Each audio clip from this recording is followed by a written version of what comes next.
പുരോഗതിയിലേക്ക് നയിക്കേണ്ട ചിന്തയും കർമ്മശേഷിയും കൊടുക്കേണ്ട ആളുകളെയാണ് നമ്മൾ പൊതുവെ ചരിത്രത്തിൽ അറിയപ്പെടുന്നത്, അല്ലേ? ഗാന്ധിജി എപ്പോഴും ഓർമ്മിക്കപ്പെടുന്നത് എന്തുകൊണ്ടാണ്?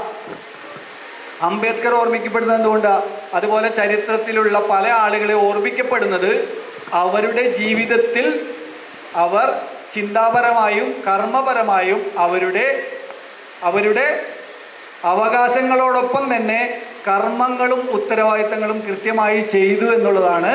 അപ്പോൾ നിങ്ങളും ഭാവിയിൽ അത്തരത്തിലുള്ള പൗരന്മാരായി വളരട്ടെ.